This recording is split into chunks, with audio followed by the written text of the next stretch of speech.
Tu crois que Cendrillon, c'est l'histoire d'une fille qui attend un homme pour être sauvée? Non. Cendrillon, c'est l'histoire d'une descente dans la matière. C'est l'histoire d'une âme orpheline, jetée en bas, dans la cave, dans le noir. Une âme couverte d'humiliation, de renoncement. Et c'est pas pour rien qu'elle s'appelle Cendrillon. Elle passe des heures assise au bord de la cheminée. Elle est couverte de cendres. Qu'est-ce qui couvre sous la cendre, si ce n'est le feu? Et c'est de ce feu-là qu'elle va renaître. Elle est couverte de cendres, c'est la matière noire, la materia prima de l'alchimie, l'œuvre noire. Elle est donc rejetée, humiliée, elle vit dans la cendre, et c'est le début, la décomposition. C'est ce qui va permettre la transmutation. Et qui reconnaît le feu qui couve? Qui reconnaît l'or dans la cendre? La marraine, la fée. C'est pas une fée décorative de dessin animé à bas prix. C'est le féminin initiatique.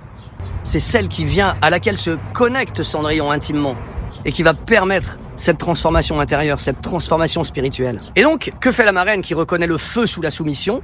Elle transforme les loques de Cendrillon, la robe d'or, l'éclat retrouvé de l'être véritable, intime, qu'est Cendrillon au fond d'elle-même. Alors la citrouille devient carrosse, les rats deviennent chevaux, tout ce qui est méprisé, humilié devient beau, la matière brute devient noble. En alchimie, rien n'est supprimé, tout est recyclé. Et ensuite, que fait Cendrillon? Elle va au bal, mais elle va au bal pas pour se montrer, elle va au bal pour rayonner. C'est-à-dire pour se révéler au monde. Là où se trouve le prince, qui lui, la voit et la reconnaît pour ce qu'elle est. Elle se manifeste donc au monde dans sa nature véritable. Mais le plus drôle dans l'histoire et dans la réécriture qu'en ont fait toutes les séries, les dessins animés, et surtout ceux qui nous viennent des États-Unis, où ils sont particulièrement incultes, faut le dire, c'est cette histoire de pantoufle. La pantoufle n'est pas en verre, V-E-2-R-E, elle est en verre, V-A-I-R à l'origine. C'est-à-dire elle est en fourrure d'écureuil transformée. Parce que l'écureuil, c'est un symbole puissant, un symbole alchimique puissant.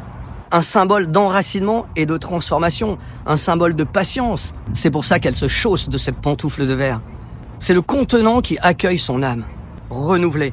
Parce que l'écureuil qui fait provision pendant l'hiver est évidemment en lien avec le renouveau, avec le printemps à venir.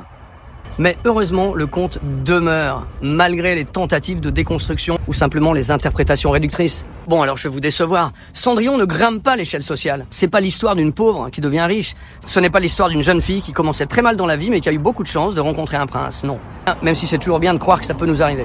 C'est l'histoire d'une âme qui retrouve sa juste place. Le principe alchimique de l'union des polarités, des contraires, les noces chimiques, celles que j'ai évoquées en parlant de Blanche-Neige notamment. C'est pour ça que les contes se terminent toujours par « et ils vécurent heureux et eurent beaucoup d'enfants ». C'est important dans la vraie vie, enfin selon tes valeurs, mais c'est essentiel à l'intérieur de soi, cette réunification des polarités, et de vivre vieux, et très longtemps, c'est-à-dire connecté à soi, à sa nature véritable, à sa part divine. C'est pour ça que je te disais que le prince ne la sauve pas. S'il suit sa trace pour la retrouver, c'est parce qu'il la reconnaît, parce que l'amour vrai épouse ce qui est déjà là, l'or caché sous la cendre. Et toi, tu fais quoi de tes cendres ?